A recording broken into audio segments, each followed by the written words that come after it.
Joining us. We're going to start our webinar now, and we look forward to having a great discussions with you. So I'm going to start now my more formal presentation and say, Excellencies, distinguished guests, ladies and gentlemen, it is with great pleasure that I welcome you today to this momentous occasion, marking both the World Environment Day and the World Oceans Day for this year. I would like to acknowledge my co-host today, His Excellency Ambassador Patrick Moody, Ambassador of the United Kingdom to the UAE, and His Excellency Ambassador Andrea Matteo Fontana, Ambassador of the European Union to the UAE. Welcome, colleagues, and I'm glad that we were able to do this together. This event today is so necessary, as not only is climate change the paramount issue of our time, it has become even further complicated by the COVID-19 crisis around the world. Just over a month ago, the World Meteorological Organization issued its State of the Global Climate Report. The report highlighted that despite a small reduction in emissions in 2020, as a result of the pandemic disruptions, we are still on track for the worst case scenario in terms of global warming, not something any of us want to hear.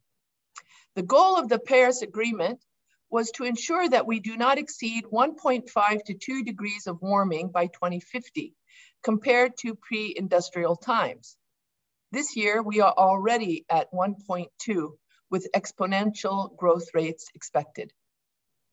We have also witnessed the increasing intensity and magnitude of natural crises and unprecedented weather, climate, and water hazards. A few years ago, temperatures here in the UAE were not expected to exceed 40 degrees for over 30 or 35 days a year. Now it is expected to stay north of 40 degrees for over 60 days, which our recent weather here in the UAE has clearly demonstrated. The situation is even worse when it comes to the oceans and life underwater.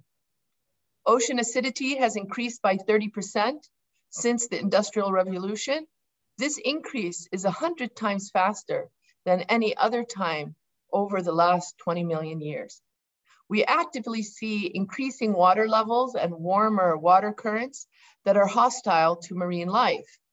The Arab Gulf here is the warmest body of water on Earth, with over 850 desalination plants working today and with more under construction.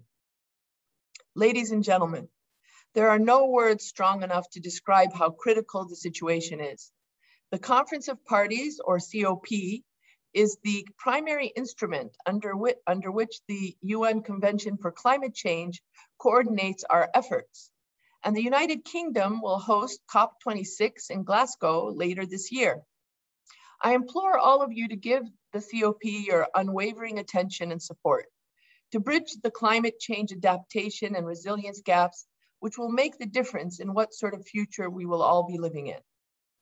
I must also acknowledge the UAE's recently updated nationally determined commitment submitted to the COP last December. The UAE is now working towards the ambitious target of decreasing the country's greenhouse gases by 23% by 2030, among other commitments. This is good news, and we look forward to the UAE realizing and exceeding these commitments.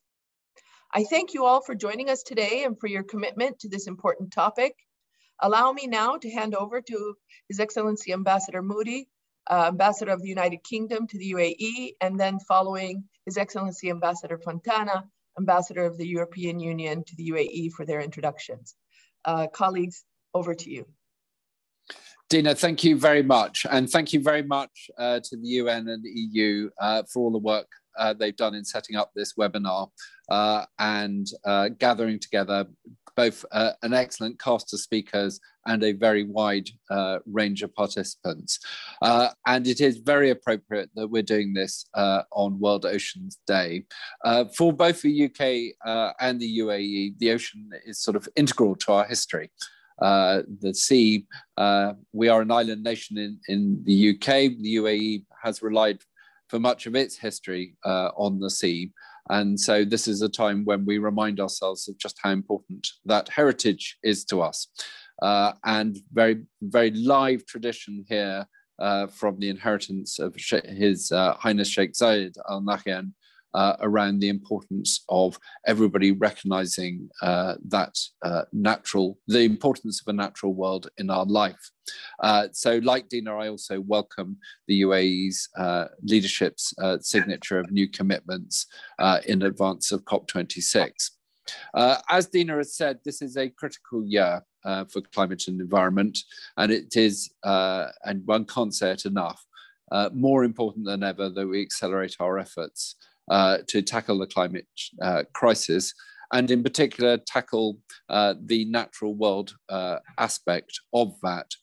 We were in the UK were particularly struck by the findings of the Dasgupta review, which we commissioned by Professor Sapatha Dasgupta. And that reminds us that this isn't just something in the heart. Actually, as we find in so many things in climate change, our entire life is not just a sort of lifestyle thing. This is a stark economic realities, and a huge amount of the world's economic value generation, $44 trillion worth by his calculations, is dependent on nature. And yet we see declines of huge magnitude in the natural world, and our natural capital, and that is already and will continue to dramatically impact on our prosperity and well-being. So it is really clear and really important that protecting and enhancing our natural assets and the biodiversity that underpins them is crucial to sustaining not just the world we'd like to live in, but a sustainable and resilient economy. So we do call on everyone to really look at those review findings very closely. The UK itself is making very good progress in terms of tackling the issues in the review, and that we're spending a very significant amount of money that we put aside for international climate finance, about a third of it on nature-based solutions to climate change, and we urge other donors to do the same thing. We're launching a new £500 million Blue Planet Fund to support some of the world's most fragile environments and the communities that rely on them. And we're pioneering the Leaders' Pledge for Nature that has now been signed by 80 countries. Let's hope more join in. Of course, as Dina said, one of the biggest events of the year is COP26. We encourage everyone to lean into that in every sense, but particularly we hope to see nature and nature-based solutions become a growing feature of actions to tackle climate change that will hit across a number of themes. They will contribute both to emissions reduction, they will mitigate the impact of climate change, but they'll also help grow the economy and protect vulnerable communities. So it is really encouraging to see the international commitments that are being made towards our environment in order to find ways that post-COVID we can build back better. To make a bad pun on the day, this is World Oceans Day, so we want to build back better, greener and bluer in order to make the recovery and build the future that we want. So thank you very much, Dina, for gathering us all together today, and I look forward to the rest of the conversation. Thank you so much for this introduction, and I'd like to pass the floor to His Excellency Fontana. Thank you, Dina. Thank you, Patrick, and many thanks to the UN and the UK for joining the EU in this webinar.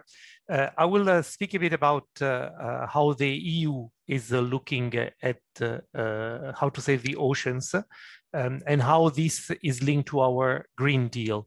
So as we have said before today, the pandemic is also an opportunity to build back better.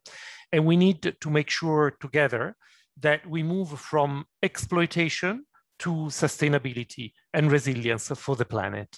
And that's really at the core of the EU Green Deal, which is the new growth strategy for Europe to build back better and to prepare the ground for climate neutrality by 2050.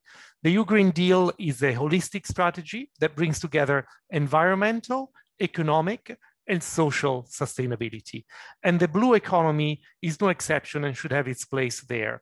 And as Patrick has said at the end, in order to be green, we also must think blue. And why oceans are so important in environment conservation. Oceans absorb 90% of global warming and 30% of carbon emissions generated by human activities. They are the main climate regulator. But this is taking a toll on the oceans. And the increase in temperature that Dina has mentioned before is making oceans more acidic. And therefore, we face an environmental crisis in the oceans that can have catastrophic consequences for humanities. So we have to stop this climate change and increase in temperature.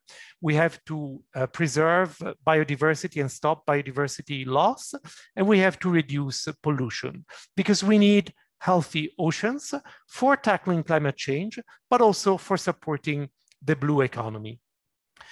The blue economy is now the object of a new EU strategy that is part of the EU Green Deal and looks on how the oceans can contribute to climate neutrality.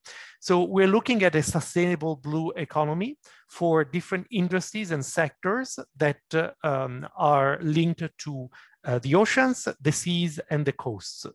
And as part of this strategy, we intend to promote offshore wind, wave and tidal energy, sustainable aquaculture, and we aim to reduce pollutions and develop zero-emission vessels that will improve the sustainability of maritime transport. As part of this strategy, we want to develop green ports that should become not just ports, but also hubs for the distribution of energy, for communications, and to develop industrial supply chains that are more sustainable. And we also want to develop coastal tourism that is more sustainable and that is based on ecotourism. So we see this part of the development of the blue economy as driving growth and jobs, because as I said before, the EU Green Deal is a new economic strategy for Europe. We know that these changes will not happen overnight. We know that we cannot win the fight against climate change alone. This is an endeavor that we have to pursue together. And this is why the COP26 that the UK ambassador mentioned before is so important this year. We have to work together as partners to increase our global ambition and act together for conservation, restoration, and sustainable use of marine ecosystems and biodiversity. This is the only way to go towards a world which is sustainable and where we can preserve the environment. So together, we have to act together, and the EU will contribute to this collective action, because if we save the oceans will save us. Let me just finish mentioning a campaign that we have recently launched here in Abu Dhabi that aims at promoting green good practices, and in particular, the use of refillable bottles like this one, which we are promoting so that we reduce the use of plastic. And this is an important action and initiative that will help to protect our oceans. Thank you again, and thank you for listening. Over to you, Dina. Yes, thank you very much, Excellency. I appreciate that. Thank you for those important comments. And our colleagues are listening on intently, as we will now continue the rest of the webinar, as we have a very good lineup of expertise to support us. And I'd like to hand over to Reem Al-Utaibi, who will take us through the first high-level segment of this webinar. Reem, can I hand over to you? Thank you very much. Thank you so much, Dr. Dina. And of course, I thank our distinguished ambassadors for their wonderful input. Hello, everyone. My name is Reem Al-Utaibi. Speaking to you from Abu Dhabi, I am a member of the Abu Dhabi Youth Council and the Vice President of Zayed University Alumni Association, as well as a full-time communication professional here in Abu Dhabi National Oil Company. So again, I welcome you all to this continuation of a wonderful talk about the environment, climate change, ocean and our planet. And as many as you know, last year, Environment Day focused on biodiversity in a bid to tackle the acceleration of loss of species and degradation of our natural world. This year, the Environment Day focused on ecosystem restoration, and Oceans Day theme is about life and livelihood. So basically, I, as this generation, I'm very proud to partake in this generation restoration, and also partake in this hashtag that's going on in social media right now, which is hashtag generation restoration.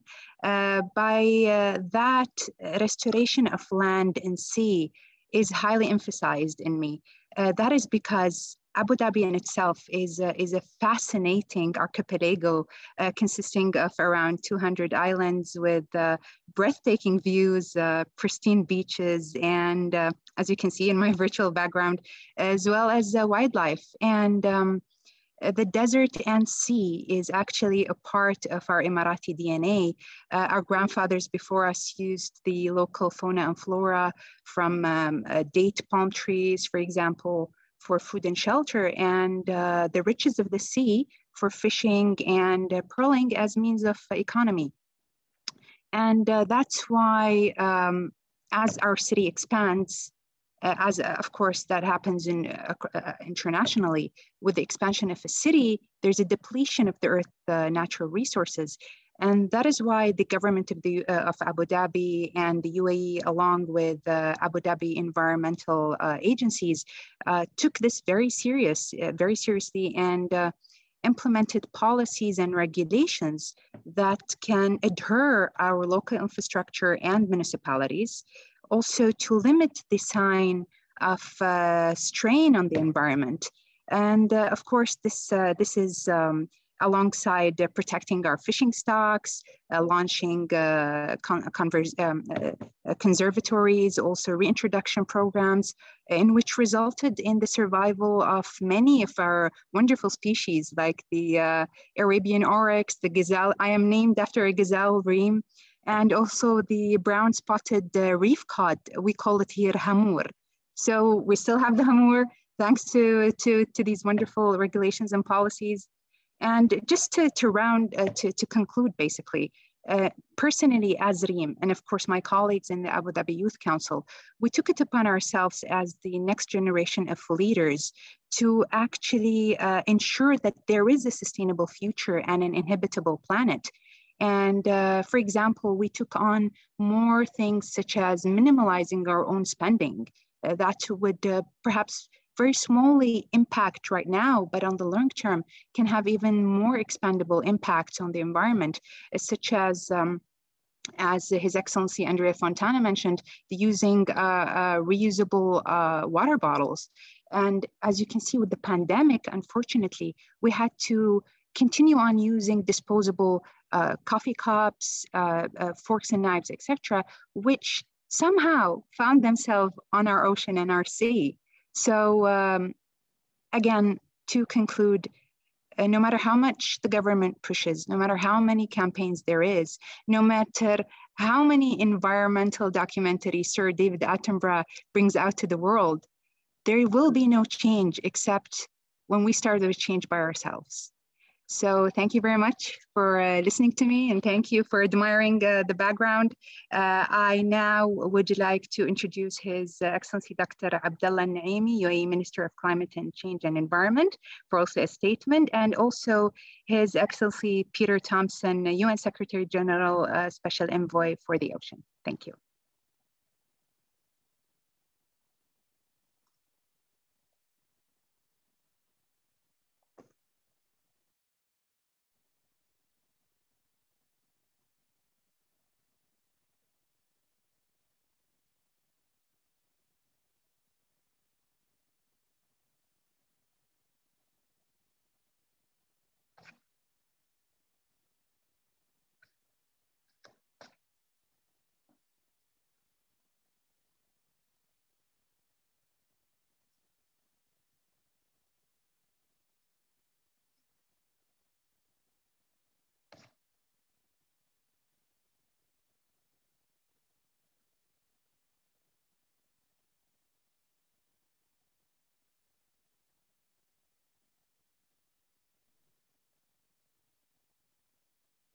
Ladies and gentlemen, today's celebration of World Oceans Day under the theme, the ocean, life and livelihood, shed lights on the wonders of our oceans and their role as a life source for humankind and every other organism.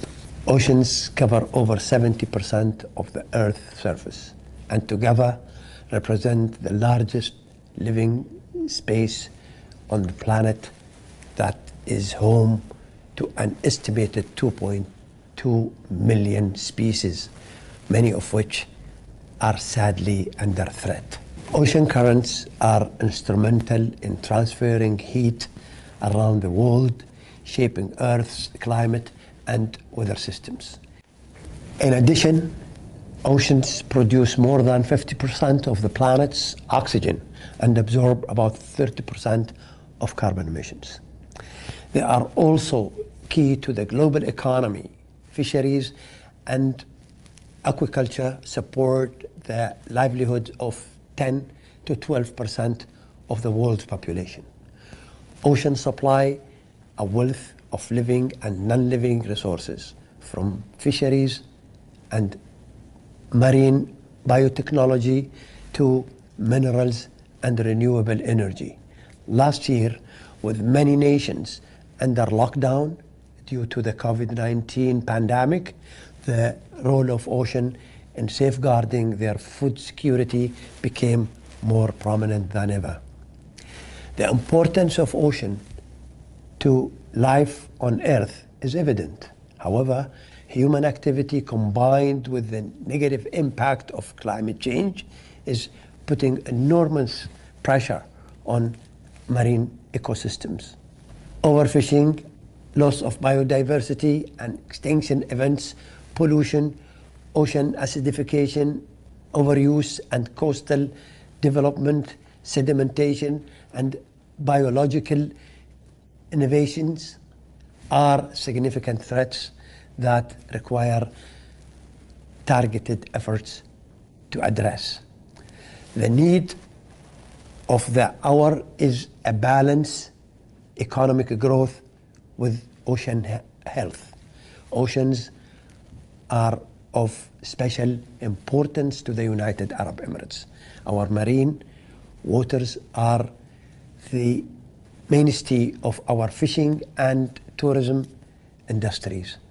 We have 16 marine protected areas that accounts for 12% of our marine and coastal territories.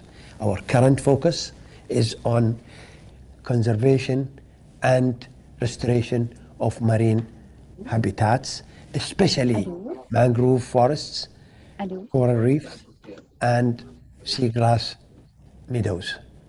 As part of our second nationally determined contribution, we have committed to planting 30 million mangrove by 2030. To date, we have deployed more than 5,000 artificial reefs and are developing the world's largest coral nursery that will span around 300,000 square meters. The United Arab Emirates is committed to working with the international organization to promote the protection and the sustainable use of our oceans. The country is a member of the High Ambition Coalition for Nature and People that works to establish an ambitious deal at a convention on biological diversity with the aim of reversing biodiversity loss and reviving ecosystems that are critical to the survival of species, including humans.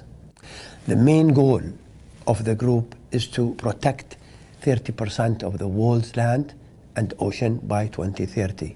Other objectives include promoting nature-based climate solutions, increasing public and private financing of protecting areas and other conservation measures, as well as supporting the effective management of protected and conserved areas and the rest of the planet. The United Arab Emirates has also joined the Global Ocean Alliance that seeks to protect 30% of global oceans through marine protected areas and other effective area-based conservation measures by 2030.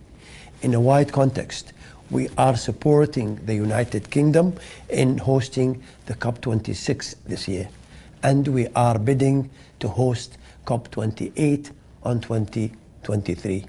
We hope to see everyone here in the United Arab Emirates for that event.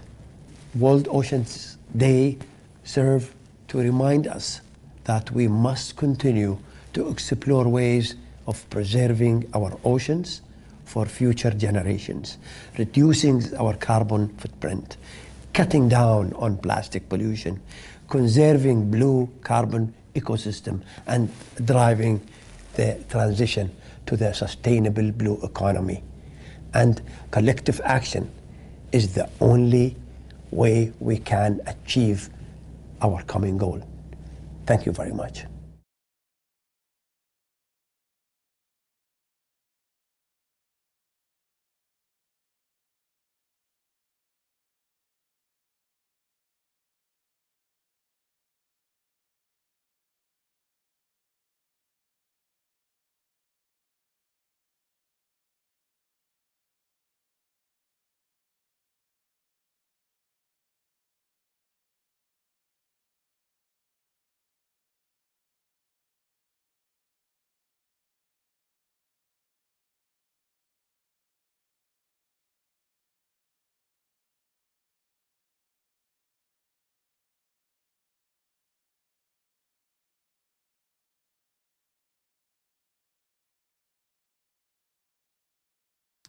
Excellencies, ladies and gentlemen, all courtesies observed and greetings to everyone present, both those gathered in person in the United Arab Emirates and those joining us through cyberspace.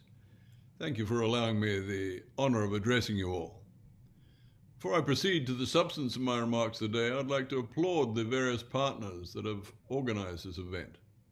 Partnership is a core theme of the UN Ocean Conference to be held in Lisbon next year, in support of the implementation of SDG 14, to conserve and sustainably use the ocean's resources. Meeting the many challenges facing the ocean's health requires the best of human ingenuity and solutions. And there's no doubt now that going forward, partnerships will be required to implement the solutions on the scale required. So, Excellencies, ladies and gentlemen, I begin the substance of my remarks by placing them within the context of our times. In his State of the Planet address at Columbia University in New York last December, the United Nations Secretary General, Antonio Guterres, said humanity has been waging war against nature, and that the time has come for us to make peace. Earlier at the UNFCCC COP in Madrid, he said that we have been willfully destroying the life support systems of the planet. These are not alarmist comments. They are the result of a sober distillation of the reports of the IPCC and Hsbc. Meanwhile, the WMO continues to report that we are still on track for global warming of well over 3 degrees Celsius. Since the IPCC has reported that 70 to 90% of tropical reefs will be gone when we reach levels of 1.5 degrees Celsius, it's quite obvious that business as usual is not a sustainable option for human security. It is thus that international efforts to create the great transformations required assume such existential importance. Over the next 12 months, these transformations can be agreed to at the CBD COP15 in Kunming this year, and the UNFCCC COP in Glasgow in November, and UNEA 5 in Nairobi in February, and the UN Ocean Conference in Lisbon next June.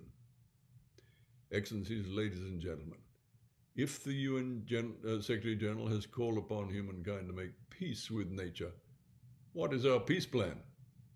The good news is that the blueprint of the plan is well set out in the form of the Paris Climate Agreement and the UN's 2030 Sustainable Development Agenda.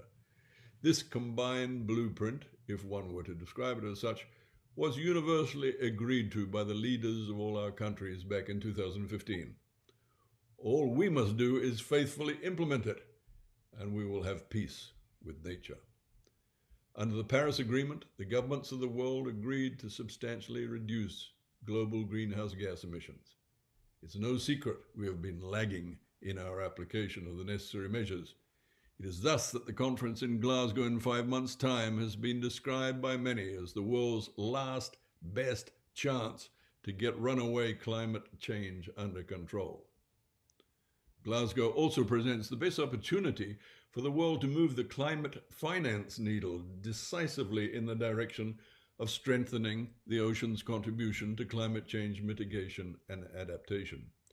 Moving this finance needle and bringing ocean issues to the center of UNFCCC deliberations will create much greater impetus for countries to include and operationalize ocean-related measures in their climate strategies, including building resilience for coastal ecosystems. I advocate on the ocean's behalf because it is one of the planet's main carbon sinks, and its best interests have long been sidelined in climate negotiations.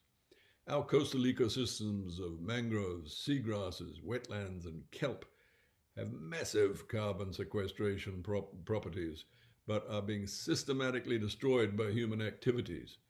That's why I go out of my way to emphasize that better safeguarding of coastal and marine health calls for greater efforts to minimize the negative effects of land-based human activities, in particular through source-to-sea discharges and emissions.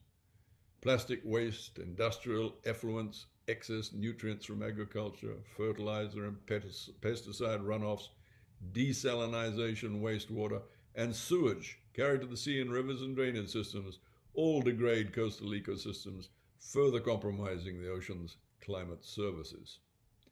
Endorsement by us all of the source-to-sea ethos would represent a significant boost for improvements in the ocean climate nexus and the well-being of long-suffering coastal ecosystems. Excellencies, ladies and gentlemen, the Arabian Gulf has a very special ecosystem, which, when taken with the region's burgeoning economic development, requires a delicate balancing act between protection and production.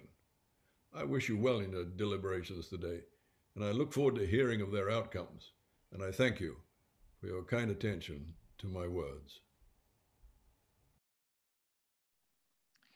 Thank you very much, Your Excellency Peter Thompson, UN Secretary General, Special Envoy for the Oceans.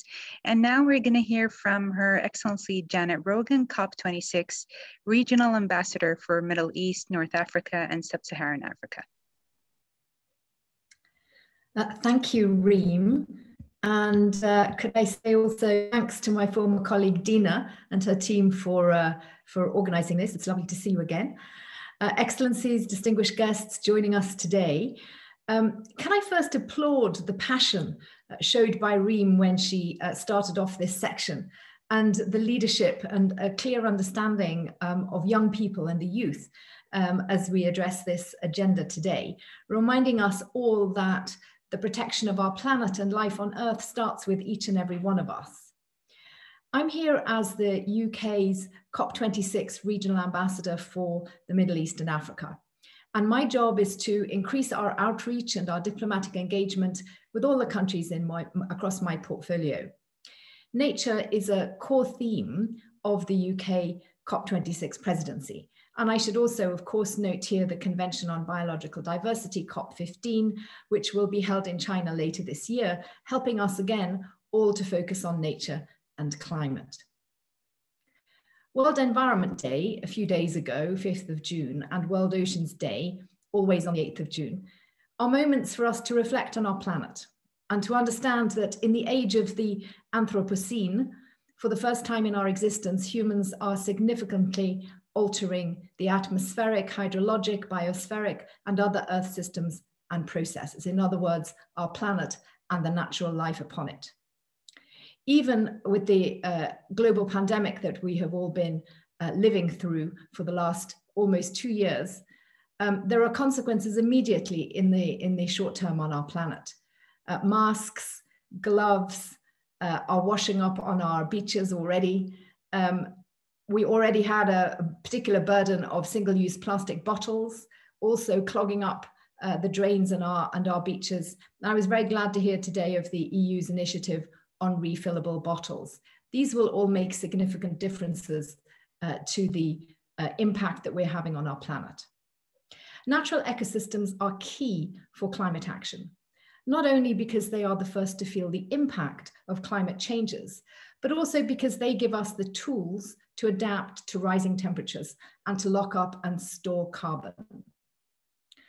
All day and every day, since the beginning of our planet's existence, oceans regulate the climate by absorbing up to 30% of human carbon dioxide emissions and 90% of the excess heat caused by human activity.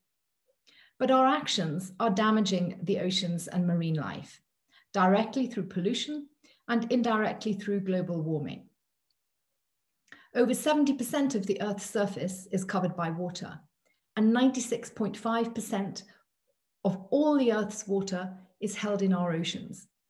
The impact of continuing to damage on such a scale requires all of us to change what we are doing. If we are to meet the goal we all agreed in Paris in 2015 of keeping global warming to no more than 1.5 degrees, or at least keeping that hope alive, we need a transformation, not only in the way we live on land, but also in the way we live alongside and use our oceans. We must restore and protect natural ecosystems. The UK COP26 presidency is pressing for a global transition towards sustainable use of natural resources, whether on land or at sea, and to tackling biodiversity and climate issues together.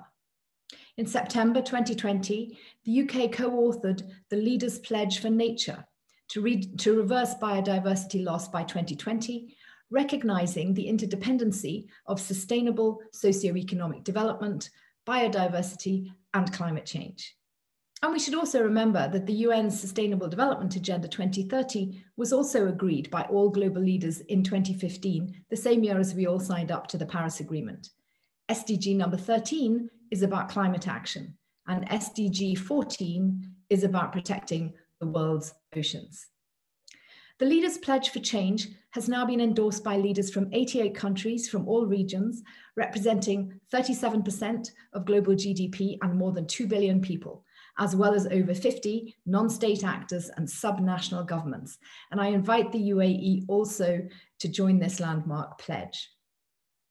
In the Nature campaign, the UK COP26 presidency is campaigning on raising climate and biodiversity ambition, scaling up financial support for nature and nature-based solutions to tackle both mitigation and adaptation, to tackle the drivers of nature's degradation and biodiversity loss, particularly deforestation, agriculture, land use change, and how we use or abuse our oceans, and the blue economy, and also protecting marine ecosystems, which will improve the Earth's resilience and support the restoration of critical habitats such as coral reefs, mangroves, and seagrass beds, which is so important in this region.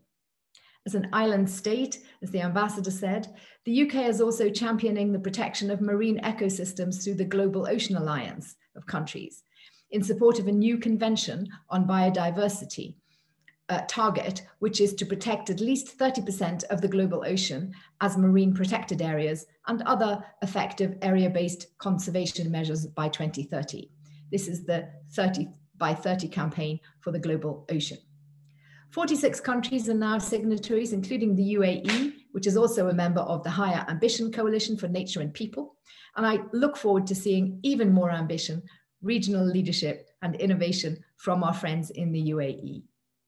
To change the pace a little bit, I would like to introduce a video on 30 by 30, narrated by Sting.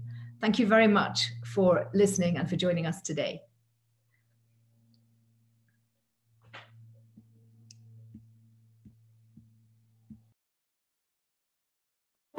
We call it Earth, and yet 9/10 of the space for life lies in the ocean. This great expanse provides half the oxygen we breathe, it regulates the planet's climate, and feeds billions of people.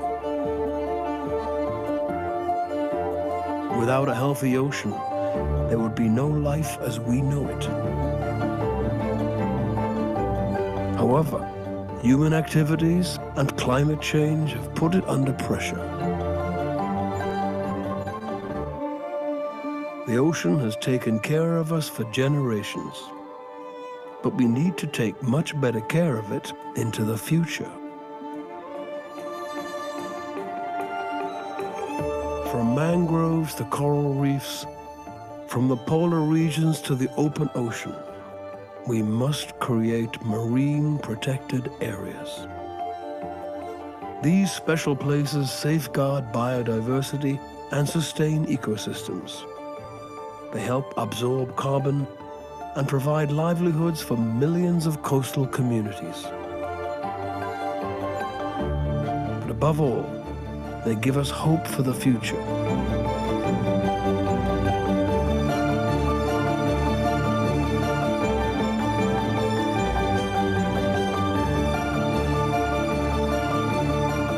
In 2010, world leaders agreed to protect 1/10 of the ocean. We now know that this is not enough. To give the ocean and humanity a chance, we must look after the whole ocean. And we need to reach at least 30% protection within the next decade.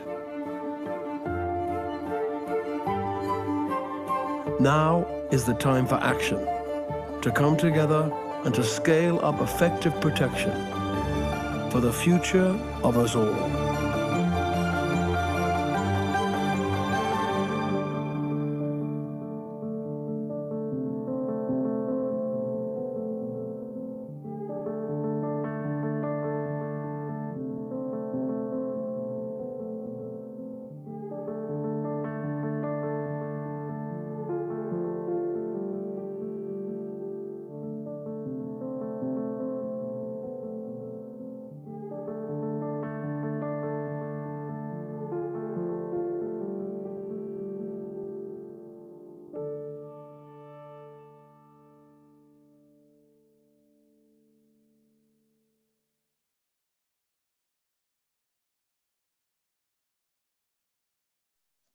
Thank you very much, Her Excellency Janet Rogan. That was wonderful, especially the part with Sting narrating that wonderful clip. Thank you very much. And now I will introduce His Excellency Frans Michael Melbourne, Ambassador of Denmark to the United Arab Emirates and Qatar, and Denmark's permanent representative to IRENA.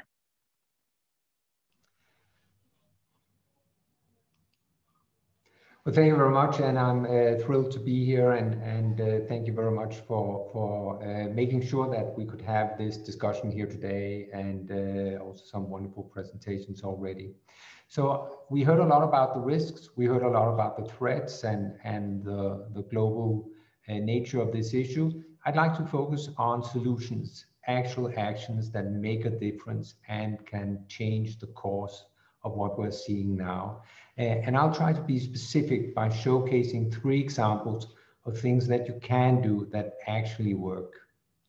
Denmark, of course, have been leading the fight for sustainable fisheries, for biodiversity in the oceans, etc., for a couple of decades now. And we have also been leading that in various international fora, including the EU, which today has adopted quite far-reaching, progressive policies, and Denmark, of course, also is part of the Global Alliance for making sure that 30% of the oceans are actually protected.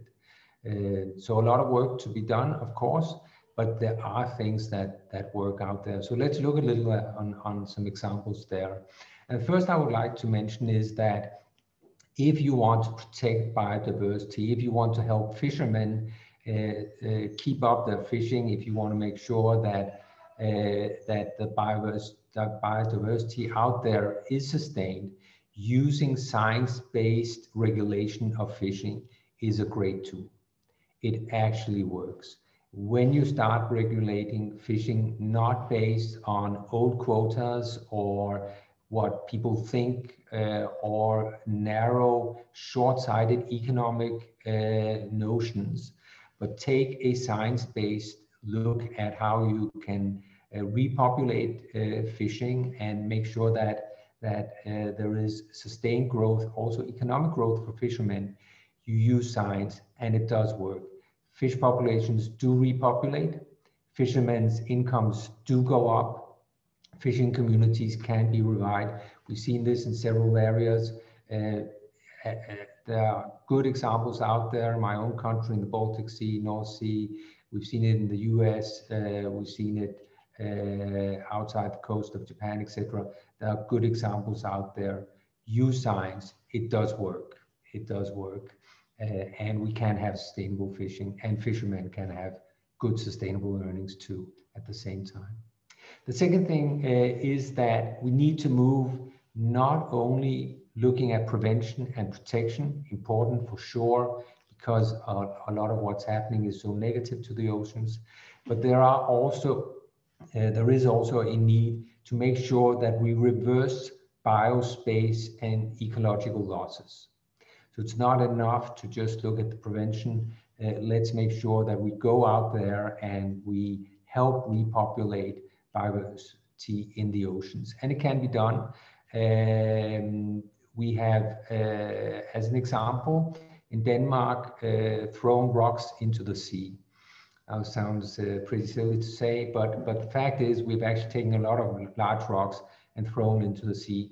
This is because over a very long period of time, a lot of coastal states, including Denmark, have used coastal areas, especially to fish up large rocks and use them for building purposes. We know these kind of things happen in a lot of places. We also know with coral reefs, they've been mined for making buildings and mixing into concrete and stuff like that. And you have to stop doing that, of course, first, but there is also the ability to go out and try to reverse that. And what we can see is this again helps repopulate fishes. It helps extending biodiversity and strengthening natural ocean growth. So definitely an opportunity to also reverse some of these trends by simply taking measures that will replace the habitats that we have stolen from nature, so to say. Third example I'd like to use is giving consumers a choice to choose responsibly. We have tried to do that in Denmark, and it is sort of a widening trend, at least amongst OECD countries, that you try to make sure that there are options for consumers to transparently choose more sustainable products, including fishery products. And we can see in Denmark, at least, that this has worked, that there is a tendency for consumers being willing to adhere to these kind of nudging of consumer behavior and actually ask for sustainable fishing. That can be both farmed fish, the ocean fish, it can be shellfish, etc. But let's try to make sure that consumers also understand the effect of their choices as they make them at the supermarket desk. A lot of things get decided by economics, as we all know. So this is one way to sort of nudge towards a more responsible behavior. So 3 small examples here, but just to say things can be done, should be done, have been done and tried, and it does work, and it's worth pursuing. So it's not an insurmountable obstacle. We can actually do very specific things, and we know it will work.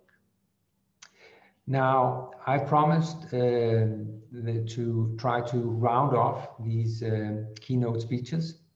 So I'll now turn over to that part of my assignment here today and just try to sum up what we heard.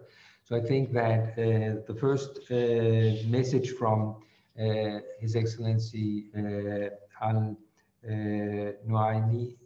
the Minister of Climate Change and Environment for the UAE, was really focusing on the importance of the oceans, both for the climate, but also for our collective well-being and for our economic opportunities.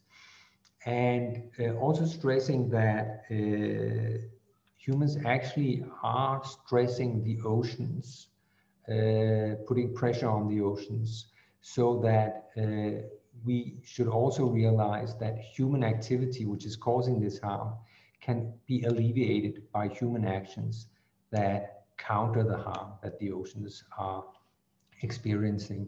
And I thought that was a very important message. You know, yes, we have human harmful activity, but we also have human activity that can reverse that trend.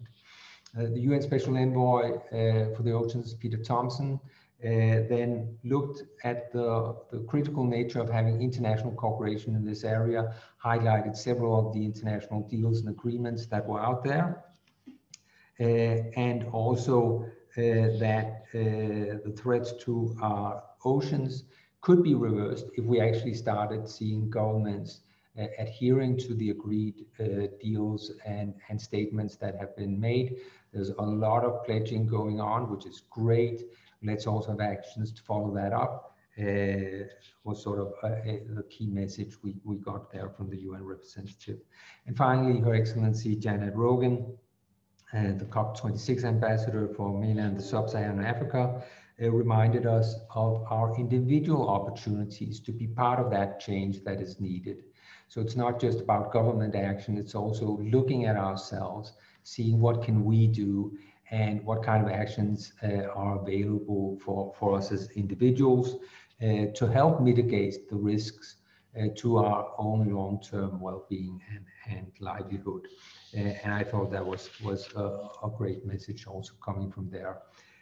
So we've had the Leaders for Change pledge, and let me use this opportunity to hope that each and all of you who are listening on today will make your own pledge for change for the benefit of the climate and for the oceans. Thank you very much. And with that, I will now hand over to Hannah Al-Hashimi, who's the head of the Office of the Special Representative for the UAE on climate change. Over to you, Hannah, and the next part of our session. Thank you very much. Thank you so very much, Ambassador Melvin. Thank you for those insightful words in the roundup of the previous panel. Just a bit of a time check. We're running about 15 minutes behind, so I'm going to have the challenge with our technical panel ahead of us to keep things within the time limit. But I'd really like to thank our audience for the active participation. I'd also like to invite everyone to put questions and answers directly in the chat or in the Q&A segment, so that once we reach that, we will be able to also have the interaction with the panel. So we have a very esteemed technical segment ahead of us with excellent representation from across the different sectors and key actors in the space of oceans, climate, and biodiversity, including CFAS, Emirates Nature Wwf, Hsbc, the European Union, as well as the Food and Agriculture Organization. And without further ado, I'd just like to set remind on a couple of stats that we've heard already in the session on the importance here, which includes, the oceans bringing us 20% of oxygen, responsible for 30% of emissions reductions, the oceans economy, driving around 3 to 5% of the global economy, around over and above of $2 trillion every year. Looking at 10 to 12% of people and the world population dependent on the ocean. And it's really, really excellent to drive forward from Ambassador Melvin's science check into perhaps some concrete examples through research from the region and beyond on what this really, really means. So without further ado, let me go ahead and introduce Dr. Will Lequesney, Principal Scientist at the UK Centre for Environment, Fisheries and Aquaculture. So Will, based on studies that you've done in the UAE and across the region, what does CFAS consider to be the main messages on the impacts on climate change and biodiversity on sea and coastal areas? Please, thank you. Hello, thank you, Hannah, and noting your comments on time, I will try and be brief. I think the speakers speaking today have already spoken very clearly and very eloquently about the importance of the oceans globally and to the Emirates, and about the challenges affecting us.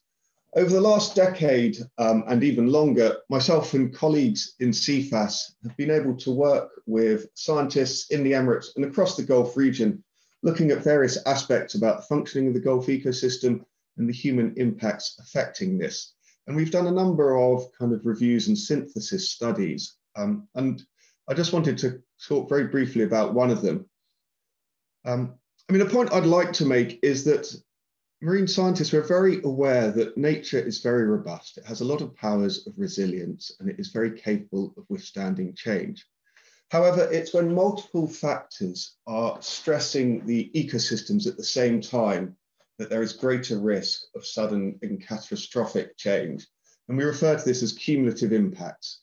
And we kind of observe this in our own lives. You know, we have one cause of stress or pressure on us and we can deal with it, but it's when 2 or 3 things start happening all at the same time that suddenly things can all become too much and your ability to withstand pressures, you know, gets overwhelmed.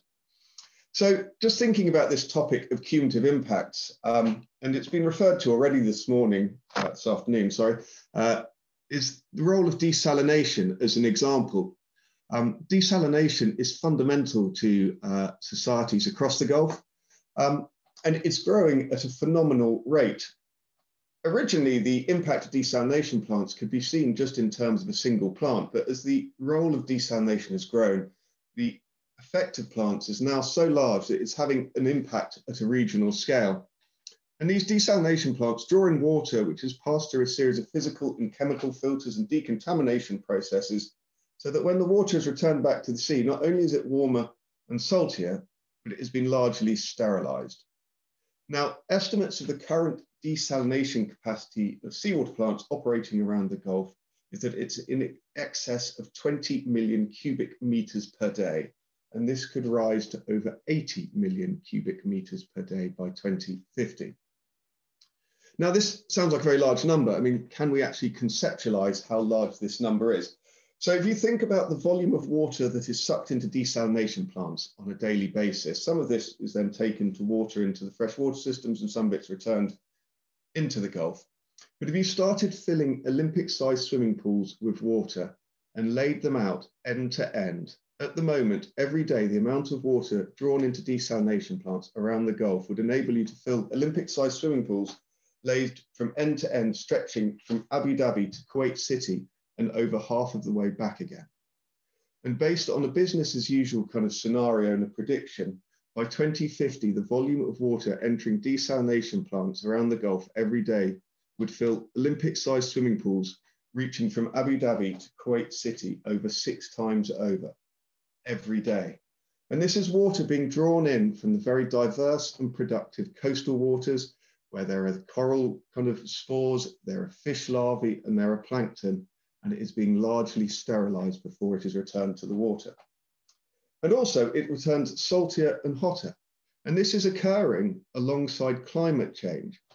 So if you consider the contribution of both climate change and desalination may have on the warming of the Gulf, earlier, one of the speakers mentioned the global target of limiting climate change to less than 2 degrees to avoid dangerous tipping points in ecosystems.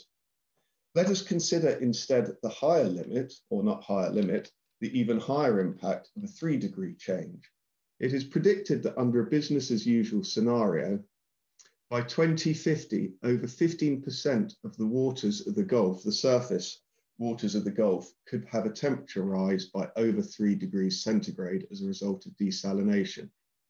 And as an example of how pressures combine, if you consider desalination and climate change operating in conjunction, by 2050, under a business as usual scenario, over half of the waters of the Gulf, the surface of the Gulf, may experience a temperature rise of over 3 degrees centigrade.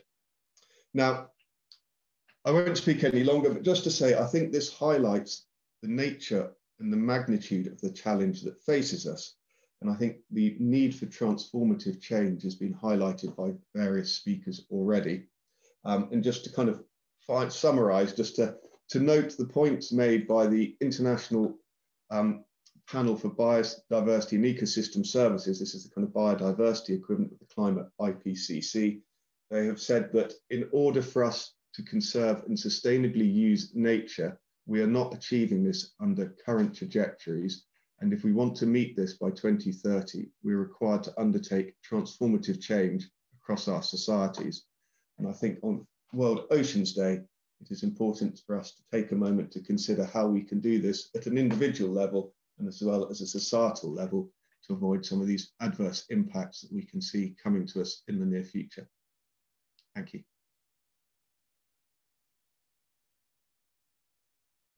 Brilliant. Thank you so very much, Will.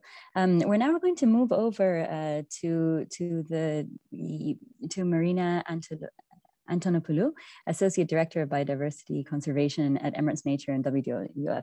Marina, please do tell us about your work in promoting the value of oceans and integrating conservation and management of marine ecosystems into decision-making. What are your views on how we should design and implement nature-based solutions for climate? Thank you so much, Hannah. I'd like to join also everyone else for thanking the organizers today for this great event, and thank you for inviting us today. So just to quickly introduce Emirates Nature Wwf, we are an environmental nonprofit organization based here in the UAE, and we also work in association with the Worldwide Fund for Nature. And we have been implementing numerous marine conservation projects for over 2 decades now. Our efforts focus working on the ground with communities, local government stakeholders and others to firstly expand our scientific knowledge on these complex ecosystems as well as the status. But also we aim to provide decision-making tools and science-based recommendations that can help government entities strengthen their strategic agendas on marine biodiversity conservation and management. And just to give you a few examples, recently we launched a coastal habitat map for the Northern Emirates, together with the Ministry of Climate Change and Environment, as well as other competent authorities in the UAE. We have implemented for many years a marine internal conservation project pinpointing critical habitats for turtles and working together with authorities such as the Environment Agency of Abu Dhabi and others to protect those habitats. And more recently, we followed a stakeholder collaborative approach to prioritize areas for marine biodiversity in the UAE. And we believe that this type of information is critical for the UAE decision makers and government entities, and they can help them to meet the climate change, of course, goals, but also the 30 by 30 biodiversity target that recently the UAE has subscribed to. And it's really encouraging to see today that the discussions that take place put an emphasis on the role of oceans in light of climate change, but also looking into the broader socioeconomic perspective. I mean, joining other reports such as the Gupta report, WWF has also launched studies to put a value of those ecosystem benefits from the oceans. And in light of that, we have also launched globally the Sustainable Blue Economy Principles and the Finance Principles to help mainstream marine biodiversity and ecosystems, not only from a government perspective, but also into financial planning and business planning. And here in the UAE, we recently implemented a study and we held a cross-sectoral dialogue involving numerous stakeholders and economic sectors in the UAE, including the desalination industry that Will just mentioned. We also involved ecotourism industry representatives, as well as shipping and ports authorities, as well as the finance sector. And the objective of this effort was to start identifying what is the role of businesses into mitigating their impacts on the environment, but also looking into the business opportunities linked with a sustainable blue economy. And when it comes to nature-based solutions for climate, I believe that it's a prime example of how a sustainable blue economy model can work, working on the triple bottom line, because this type of projects, as other speakers mentioned today, not only address a key social challenge, which is that of climate change, but through the lens of nature, but they can also create those additional economic benefits that we have neglected a little bit in the past, but also linked with food security, ecotourism, and other ecosystem services. Back to the question about designing and implementing nature-based solutions for climate, I think I'm really glad to see that all speakers touched upon those topics, because we believe that successful implementation of this intervention should account for the broad spectrum of conservation strategies we need to see on the ground. So of course, restoring degraded ecosystems, minimizing threats, as Will said as well, the cumulative threats, but also preserving the natural ecosystems that we have still remaining, as these are important carbon sinks, and we want to protect them and reduce additional greenhouse gas emissions back into the atmosphere. So I think we should not forget that is quite important. And lastly, what I'd like to emphasize that a science-based and an ecosystem-based approach is key to enhance the resilience of those ecosystems, but also would like to see that all the blue carbon habitats, as others mentioned, seagrasses, mangroves, salt marshes that are present in this region are actually being considered as a whole from the design stage. They preserve one ecosystem and they can further support the carbon sequestration potential for these projects. So with that, I will pass it on back to you, Hannah. I promise to be short, so I'm really happy to take any questions. Thank you. Thank you so much, Marina. Thank you for your brevity and your insights. We are running close, and I'm starting to see some questions coming in the chat. I hope to see more questions in the Q&A function on Zoom. So invite participants to do that, but I will start doing time checks if that's all right with the other panelists, and thank you so much for that. For a related discussion on the role of the finance sector, I'm very excited to introduce Mr. David Ramos Alvarez, Senior Manager of Sustainability at Hsbc. So of course, David, the financial sector does have a key role to play in nature-based solutions and the sustainable blue economy. The Dasgupta review builds the economic argument for biodiversity and the circular economy. So do you think that we truly understand the opportunity cost of inaction? Please tell us about the work happening in the finance sector, both globally and locally. Go ahead, David, the floor is yours. Thank you, Hannah, and thank you for inviting us to be here surrounded by this excellent group of people. Probably I cannot comment if humans as a species are actually understanding the cost of inaction, but I can certainly, I can be sure that we could draw some conclusions from our actions as humans. What I can say, however, is that Hsbc does understand it. I honestly think we are working in the right direction. I have seen a transformation, evolution, and actually, I would call it transformation in Hsbc, where sustainability was already at the top of the agenda and supported at the highest level. But now it is part of the core business strategy at a global level. And I think this is a very important differentiation. Evidence of that probably is that we've won for the last 2 years in a row. We were awarded the Euromoney Award for Best Bank for Sustainable Finance, both globally and in the Middle East.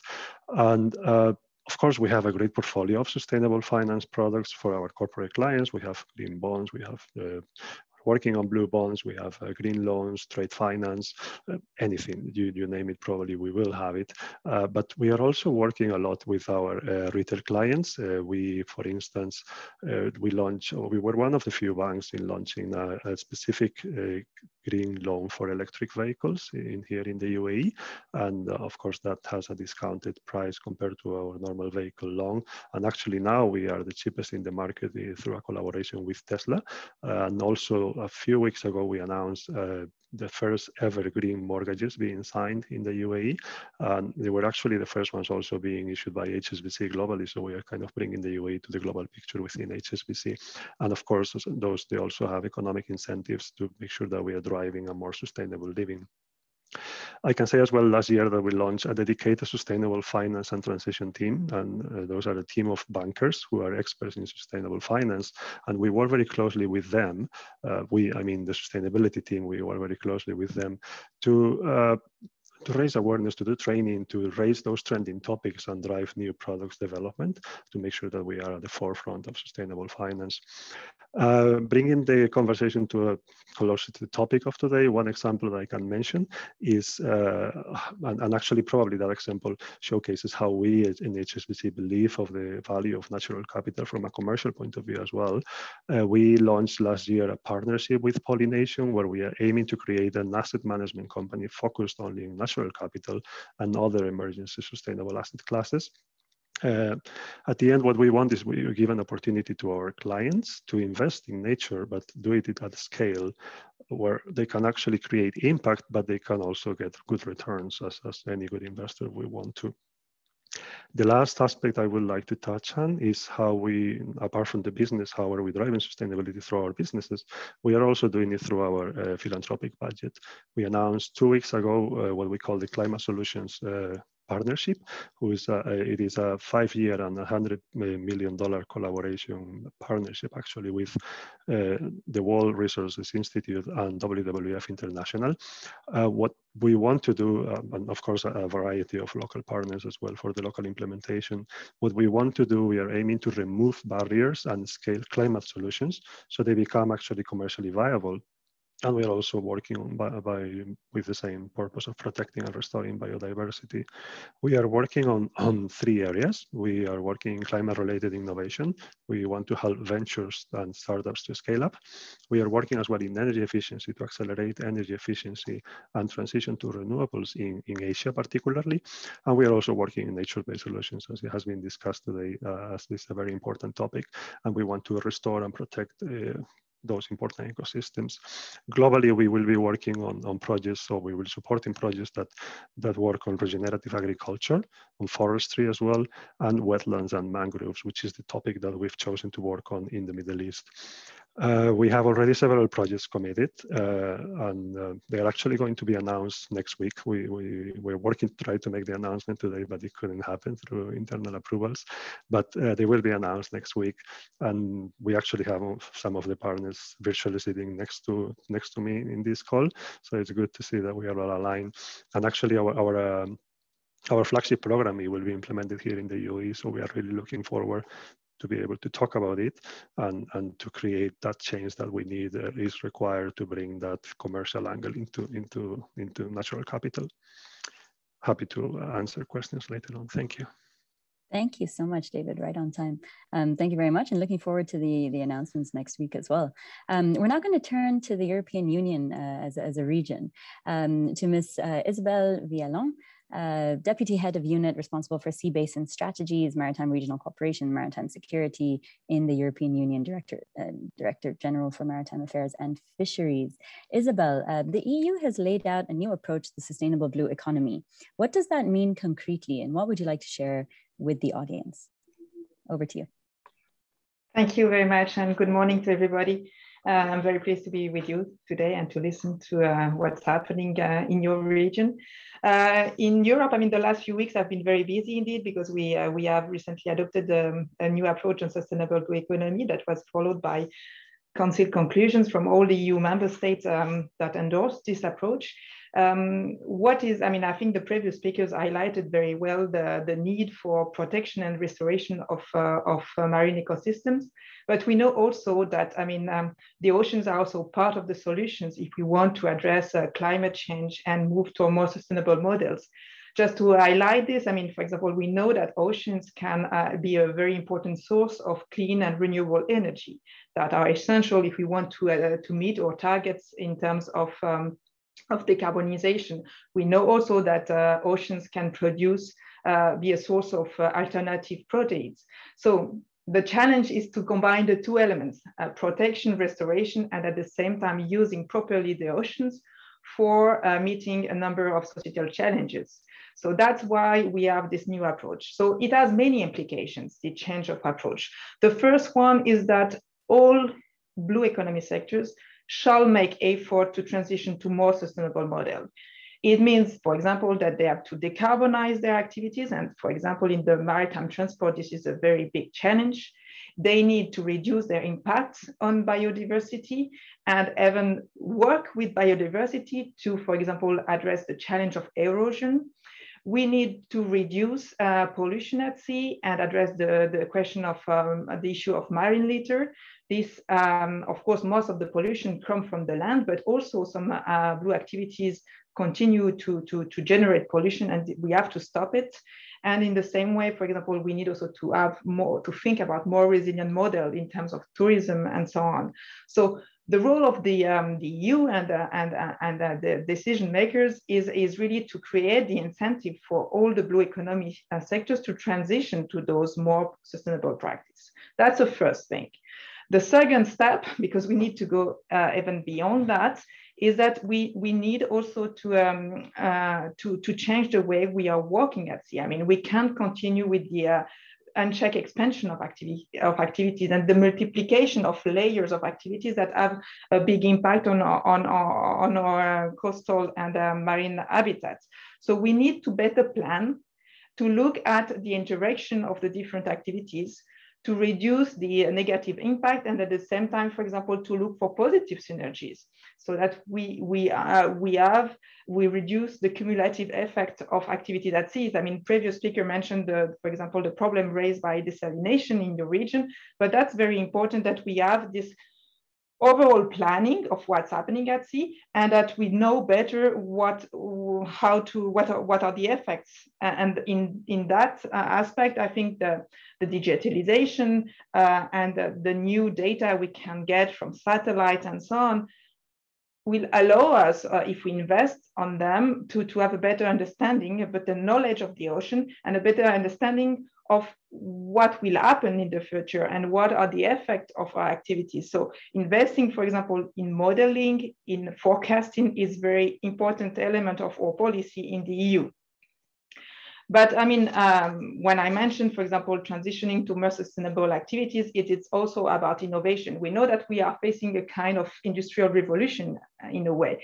And for this, we need to invest in innovation and to invest also in skills, because we will be able this new sustainable blue economy can create jobs, but we need to have the right workforce that is trained and is skilled. So that's also has many implications on the way, for example, we are designing our education policy. So this is just an example, but I mean, with this new approach, for example, the Commission is trying to mobilize all its different policies, all its different tools, so that we have a coherent approach. First, we need to have a vision, but we need to support this vision by mobilizing all the policies. And that's very often a problem in many countries where, I mean, you have a number of ministries that are working in silos, that are not sharing information, that are not working together on the same direction. And that's what needs to be changed. And I mean, I see that in the chat, many people refer to the role of youth, and I agree fully on this. I mean, this is very important. We need also to engage with our citizens, because they are very concerned about our oceans. They are also consumers, and we need to change behaviors if we want to change the situation of our oceans. So investing in what we call ocean literacy is very important. The EU will set up, for example, a network of blue schools to engage and increase awareness about our oceans in the different EU countries. Last but not least, this new approach on blue economy means that we need also to work together around the sea basin, because I mean, the countries, they are sharing sea basins, they are sharing challenges. We know very well that the problems don't stop at the border. And when we have a sea, we really need to work together. So, I mean, for example, around the EU, we have set up a number of sea basin strategy where we are engaging with also EU countries, but non-EU countries in the Mediterranean, for example. And I think this is very important. Thank you so much, Isabel. Thank you. Yeah, I think finish, that's all the time but we have. I just wanted to mention the study that has been made by the Gulf Cooperation Council, because I think it's a right example of having a common understanding of the challenge in the region. Maybe that's something you can put in the chat, Isabel, just in the interest of time. Thank you so very much, Isabel. Really appreciate it. We're now going to move to our last speaker, and hopefully we'll still have time for the Q&A.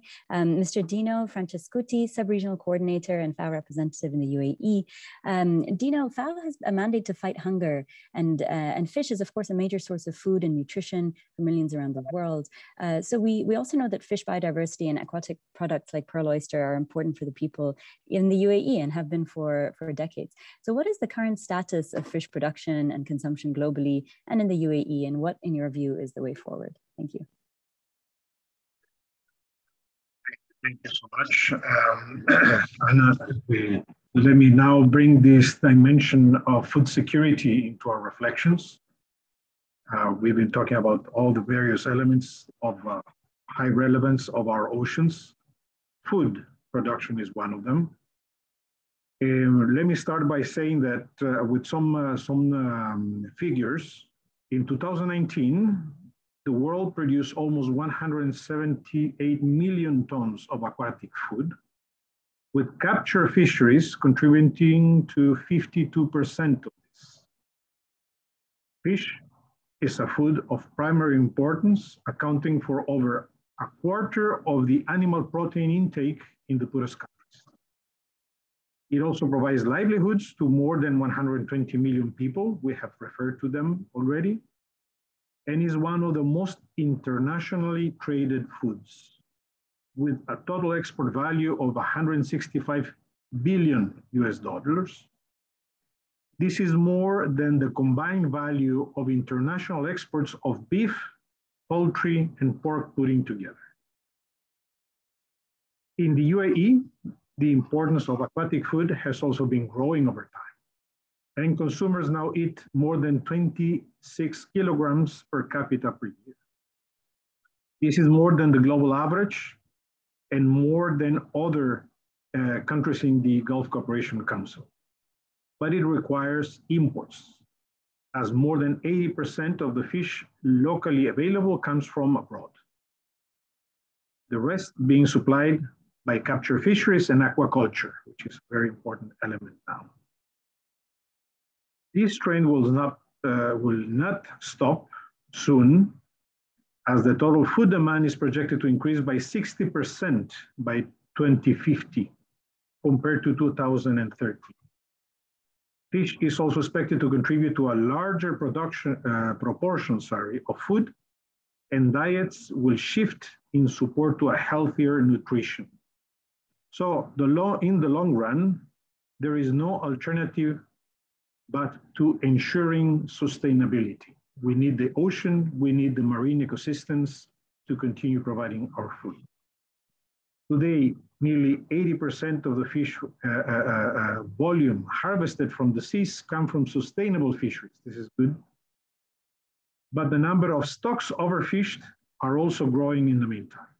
And this is worrying, and the Gulf region is particularly concerned. In 2019, the Environment Agency Abu Dhabi and the Regional Commission for Fisheries alerted that key species like kingfish, hamur, shari, and farsh were becoming dangerously overfished. Since then, intensive efforts have been implemented to reverse the trend, and we're happy to see that there are good results reported by EAD, and the number of species sustainably harvested in Abu Dhabi have increased, as well as the Sustainable Exploitation Index. In fact, whenever fisheries are effectively managed, stocks are in a good state or are rebuilding when they were previously overfished. So management is thus the best conservation approach. But as we have heard already, it requires strong political will at the local, national, and also at the international levels. Indeed, fish do not know boundaries. We already heard this. And this is why FAO is supporting the Regional Commission for Fisheries for the countries to collaborate in protecting their shared fish stocks. FAO is also supporting the fight against illegal, unreported, and unregulated fishing, and encourages all countries to ratify the Port State Measure Agreement. If you could just wrap up in a minute, please, Dino. Thank you. Very quickly, mention that the other way to supply fish for growing population is to developing climate-smart aquaculture. But this has to be done in a sustainable way. And again, FAO is working with the government of the UAE to identify and promote sustainable practices and innovative technologies to produce fish in the context of this harsh environment that we have in the UAE. Finally, you cannot manage what you don't know. So effective management and planning also requires good quality data, which the region lacks tremendously. I would like to also highlight the good partnership we have in this regard with the Federal Competitiveness and Statistics Center to improve the collection of national statistics. Having said that, happy World Oceans Day. Over to you. Thank you so much. Thank you so much, Dina. It's excellent. I'm really happy that you brought up the partnerships point, because that's literally, I think, how, and I'll ask the participants to indulge us for 5 extra minutes, please, on that. But that's literally, I think, how I think is the best way to wrap up this segment, which is literally just to ask each of the panelists. I think we can loop all the questions received into just one, and we'll go in reverse order, starting with you, Dino, if we may, which is, what is your call to action? So what concretely can governments, corporations, civil society, youth, academia do for biodiversity, building climate resilience, and ecosystem restoration? Dino, what are your 3 words? Thank you. Well, I would say implement science-based fisheries management. This is the only way we can continue.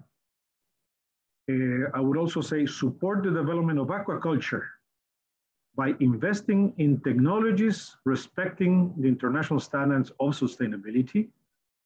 And there are specific codes that we can discuss later on. And this also relate to responsible fisheries and the ecosystem approach to aquaculture. I would put this essentially at the level of governments and private sector. Back to you. Thank you so much, Dino. Thank you. Isabel, we'll go to you next. What is your call to action for participants in all sectors?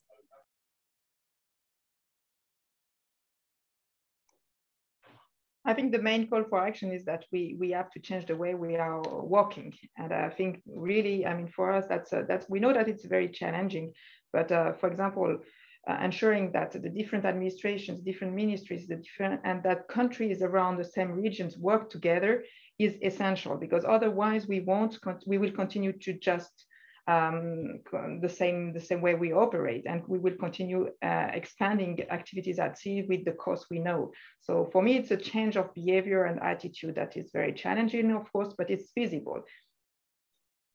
Brilliant. Thank you so much, Isabel. Thank you. David, over to you. Thank you. I think the best role that we can play as a financial institution is to help our clients to transition. We need to support them in everything they need and make sure that they follow our pace. We want to move fast, but we need to make sure that they can move as fast as we can, and the best way is through financial incentives, like some of the ones I mentioned before. Thank you. Thank you so much, David. Thank you. Marina, what do you think? Thank you, Hannah. I think I will echo the previous speakers and Isabel into partnerships, collaboration, information sharing, and data sharing. And I think it's not only important to have all segments of the society and economy playing a key role, so private, public sector, finance, civil society, and of course youth, but also across economic sectors, because the problems we're facing in the oceans are quite complex. And as Will mentioned, we have cumulative effects. So we need all sectors to work together in an integrated approach. And just lastly to say that when it comes to youth and volunteering, you'll see the logo that I have, the volunteering program there and the tagline. Please check our website. We have launched recently a volunteering program. So we want to mobilize, of course, youth and the public to help us in the solution. So I will leave it to that. Thank you, Hannah. Thank you, Marina. Thank you. And Will, I think it's a good segue to your final word on call to action for all sectors. Well, firstly, I'd agree with the previous comments from all of my fellow panelists. I mean, ultimately, we take a step back. The driving factor behind our issues with the environment is unsustainable consumption patterns. These are the 1,000 small choices that we all make every day. I think we should consider the choices we can make at an individual level. And I think, I forget one of the previous speakers identified this, how through our market choices. So when eating seafood, I would encourage people to eat certified sustainable food. This is either food certified by the Marine Stewardship Council or the Aquaculture Stewardship Council, and to consider our personal choices. For example, I have recently stopped eating meat during weekdays and only allow myself to eat meat at the weekend as a way of transforming my consumption patterns. That's individual choices. At a government level, I would encourage governments to rapidly incentivize positive consumption patterns and actively decentivize unsustainable consumption patterns. But the point there is rapidly. Thank you. Thank you so much, Will. Thank you. So I think that's been a really rich discussion. I would invite panelists, if you're able to answer questions directly, just in case we haven't already addressed them in this lightning round. I do hope that we have, but if you're able to in the Q&A function, that'd be very, very welcome. But really, I think the main messages that we've heard here is just exactly how interconnected and interdependent we are on our oceans, and the brilliant work that's already happening, both in the region and beyond, and that continues to happen. But to wrap up this excellent event, I know that I speak for everyone in thanking all of the organizers and handing over to our principal organizer, Dr. Dina Asaf, UN Resident Coordinator for the United Arab Emirates, and our dear friend. Please, over to you, Dina. First of all, Hannah, I have to say superb job in time management, and thank you to the colleagues for bringing such rich inputs in our tight timeline. We all know these webinars are very useful and there's so much to learn, and all of these things just touch the tip of the iceberg of what we need to learn. But all of our colleagues, thank you so much. You've also indicated to our listeners that there are things they can do individually as persons, but also within the institutions they work or in policies that they also contribute to. So I want to thank again all our colleagues, excellencies, my co-hosts from the UK and the EU, as well as all of the speakers as well. And I look forward to working with many of you here in the UAE or in the region, or even at the global level, as these are all important issues to all of us. Thank you again, and happy World Environment and Oceans Day. Thank you.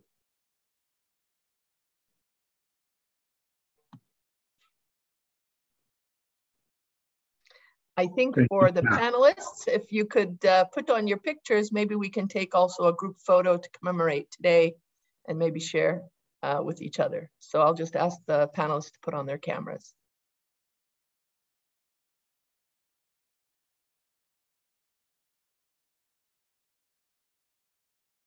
Okay, Soraya, we look to you. If you can all smile, we'll take a picture. Thank you so much. Thank you, colleagues. Thank you again. Thank you so much. Thank you. Great job. Thank you. Thank you, everyone. Have a great day. Ocean Day. Thank you, Dina. Wonderful. Fantastic day. Thank you.